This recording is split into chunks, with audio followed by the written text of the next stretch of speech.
Hi, and welcome to factoring what I call difficult trinomials. If you look this up on the internet, I don't think you'll find it under that. You'll find it under ax squared plus bx plus c, where a is not equal to 1, so a is greater than 1. And I just want to stress that it's super important that before you continue on with this video that you understand how to factor easy trinomial. The only difference between the two is that difficult trinomial has more possibilities, more factors to choose from, and that's of course because instead of just an x squared, you'll see things like a 4x squared, 3x squared, something where our numerical coefficient for the quadratic term is greater than 1. So super important to be able to understand that. So this is what I call an easy trinomial, and that's because the only way to get to x squared, of course, is x times x. Now what we're going to be looking at are trinomials where this is greater than 1. So now we have to also deal with that. And so just to start off, just the same way we did before, we'll look at this one. So we'll look at 3x squared plus 5x plus 2. And of course I have a nice little image there. And what can we do? Well, we know we can rearrange it so that if we can make it a rectangle, we know that the polynomial is the area and the factors are the dimensions of the rectangle. So we know that. So, and unsurprisingly, I'm just going to flip it around this way. Here's what it looks like. So, and we have, right? So we've got a width of x plus 1, right? So x plus 1. And then we have a length of 1, 2, 3x plus 2. I'm just going to put that over here. So 3x plus 2. And so what that means is that 3x plus 2 times x plus 1 will give us 3x squared plus 5x plus 2. And so we know that the length and the width dimensions of the rectangle are the factors of the polynomial. So that's kind of where we are. So I'm going to do this, and I'm going to give you a hint that's going to help you out quite a lot. But give yourself some time if you don't understand it right away, because sometimes it just takes a little bit of time. So first thing we need to do when we look at these is we need to look for a GCF. That's our strategy with every single type. Make sure there's not a GCF. If there is, we'll take it out. So first of all, nothing divides evenly into 5, 11, and 2. And in addition, only 2 terms contain an x, so there is definitely a not. So next we'll look at the quadratic term. So the only 2 factors of 5 are 5 and 1. So that's the only way we're going to get to 5x squared is by 5x times 1x, right? That's a dot, by the way. Not a very large dot. And then we'll take a look at the constant. There's only 2 factors of 2, so 2 times 1 is 2. So that's good news for us in that we only have 2 possibilities, right? So it can be 5x plus 2 and x plus 1, or 5x plus 1 and x plus 2. So now what we need to do is look at that linear term. And so I'm going to stress here the importance of multiplying the insides and the outsides and adding them together. So how many x's do we need when we do our insides and outsides? We need 11. Okay, so this gives us 5x plus 2x. What does that give us? Gives us 7. So that's no good. 10x plus x gives us 11x. And that's our answer. So these are always guaranteed to work, guaranteed. If it has a difficult trinomial setup, I guarantee you that it will work, because of course we don't want to be fooling around with a whole bunch of different combinations and then finding out that none of them work. So that's a guarantee. Okay, next one, here's where I'm going to give you the hint. But once again, if I get to the end of this little section and it doesn't quite sink in, that's okay. It might take a little bit more time. So again, is there a GCF? No. Okay. Only 2 ways to get to 2. Sorry, 1 way to get to 2. Of course, we can flip-flop them, but we'll look at that. Now we're going to look at the constant. So when we dealt with our other constant, there were only 2 factors. Now we've got multiple factors here. So we can have 5 times 2, right? or 10 times 1. Well, think about now all the combinations we have with the 2 and the 1 and right, and mix and match. So we have 4 possibilities now, okay? And I'm going to list them. This is not how you're going to factor it, but this is how I like to explain it. So the 1 and the 10, okay? 10 and the 1, 2 and the 5, and the 5 and the 2. Now, before we go and multiply all these and try to figure out, okay, which one gives us 9x, we are going to eliminate 2 of them, okay? And this is my huge hint that's going to save you a lot of time, because the reason we're going to eliminate 2 of them is because there was no GCF in the original question. We have to make sure, we have to ensure that there's no GCF in any of the factors in any of the pairs of brackets, because if there was, we would have taken it out. So we have to make sure that we don't create a GCF that's not there. So for example, if I look at this binomial, does anything divide evenly into 2 and 1? Nope. What about this one? What divides evenly into 2 and 10? Well, 2, right? So if I had given you this as a question, you would have pulled out that GCF of 2, but we don't have a GCF. So this one is an automatic, not a possibility, right? Now, which one over here are we going to eliminate that creates another GCF of 2? Well, this one right here. So now we've just eliminated a couple of possibilities. We need to build that 9 in the middle. So outsides, 20x plus, oh, we're already over, right? That would have given us 21x, so it can't be that one. So it has to be this one. Let's double check. 4x plus 5x, and there we have it, right? So this is our clear winner. And which will create, so which are the factors created? 2 and 10, and of course that is our final answer for that. So the way that they're going to look, of course, is you're going to have the lines. We're going to have to identify the types, but we're going to stop here, or we're going to start here just with the DTs. So if all 3 terms are positive, of course, we know that we'll only have positive signs in there. If we have what I call plus minus plus, we still, just like the ETs, will need 2 negatives. And then when we have either one of these 2, we'll need 1 or both. And so we'll just get going on it. So what I would maybe follow along for the first column and then pause it and try to work some of these out on your own. And just like anything else, it's going to take some practice, okay?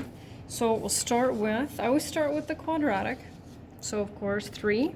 And I always put in what I know, which changes depending on the question, right? So I know the only way to get to 3x squared is 3x times x, okay?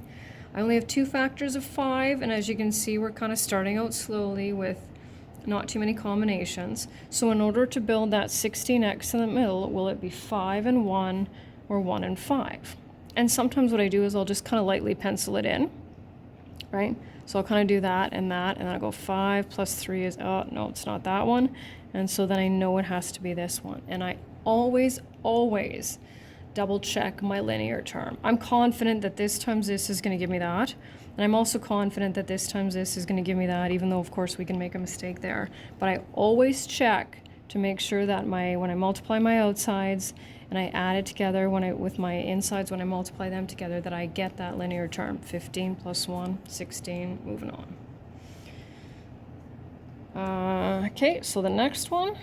So I have, right, it's either a 1 times 4, it's a 2 times 2, and I don't know that yet. So I'm going to go over to my constant.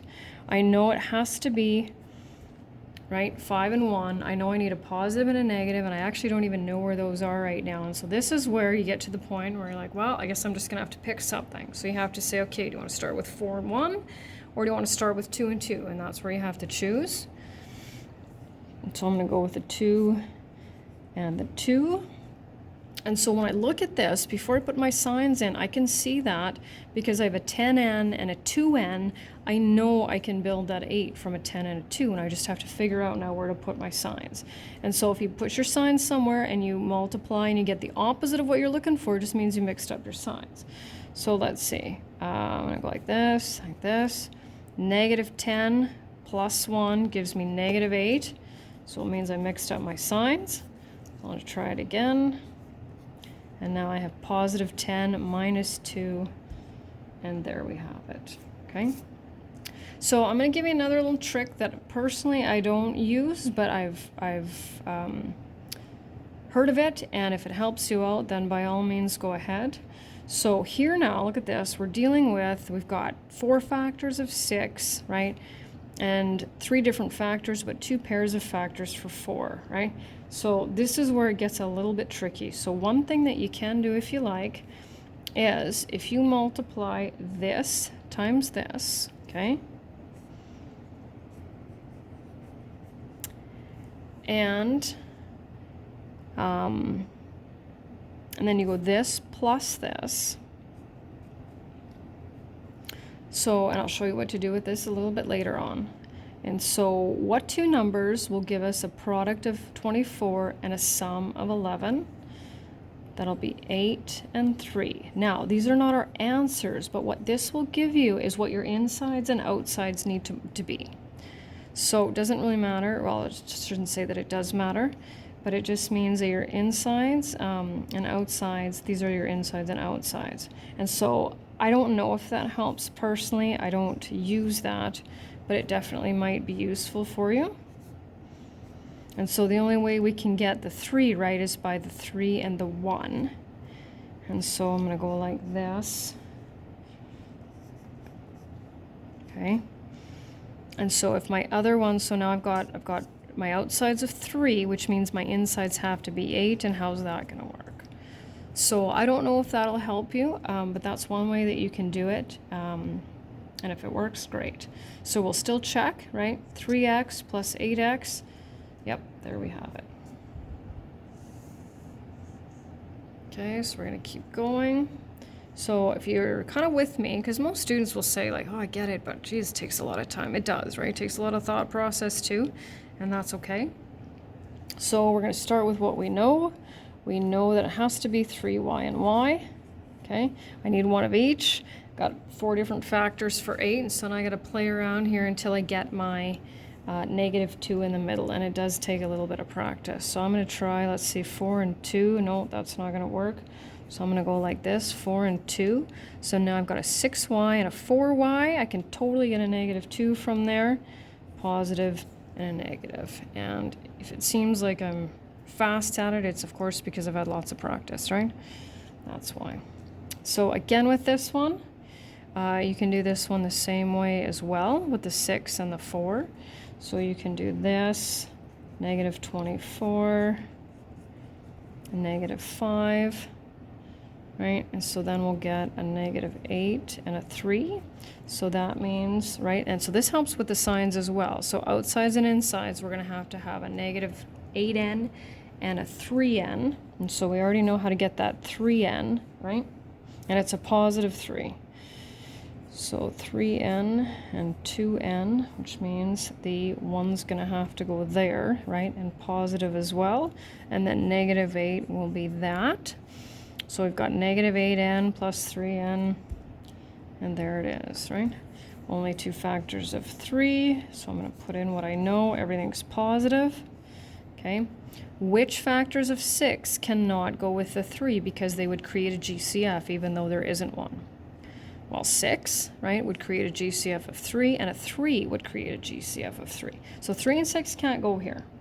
So it either has to be 1 and 6 or 2 and 3, and we have to figure out which one, which combination builds us that 19. So 18x plus 1x gives us that one. So only 2 factors of 2, and because I have a plus minus plus, I know everything's got to be negative. So look at all our factors of 12, right? What I like about this example is that we can eliminate an entire pair of factors, an entire pair, because they will both create a GCF of 2 here. So which pair will create a GCF of 2? I can't put a 6 there, and I can't put a 2 there. So automatically gone. And then which other of these 4 factors left will also create a GCF? Well, the 12 and the 4. So now, out of all those possibilities, I'm now down to, right, 3 and 4, and 1 and 12. And that's it. And which one's going to do it? -8m minus 3m. And there it is, right? So here's where it can get a little ugly, and I don't overdo it with, right, the number of, just think of all the factors for 12, there's 6, and all the factors of 10, right? So we're going to do a little bit of elimination. So lucky for us, we at least have these negatives, because that's really all I know right now, right? But because for factors of 10, we've got the 10, the 1, and the 5, and the 2, I can eliminate this pair right away, because with the 6 and the 2, it'll create, doesn't matter which one I put with which, there'll still be a GCF. So I can eliminate that, and I've got slightly fewer possibilities. So we're going to go with this one here. And so out of these ones, I won't put the 10 there because that'll create a GCF of 2. And I won't put a 2 there because that will also create a GCF. So let's see what we're looking for here. I'm going to go with this, negative 15 minus 8. And there we have it. And last but not least, this one here is another one of those, right? So I know it has to be 5 and 1.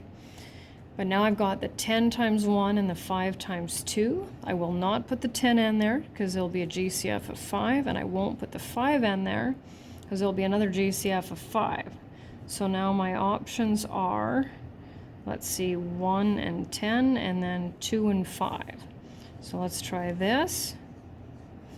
Well, negative 25 minus 2 is negative 27. That's not going to work. So let's go with, I'm just going to erase that one. And God, let's see, this should be the other one, right? Negative 50 minus 1 is negative 51. And that is the end of factoring difficult trinomials.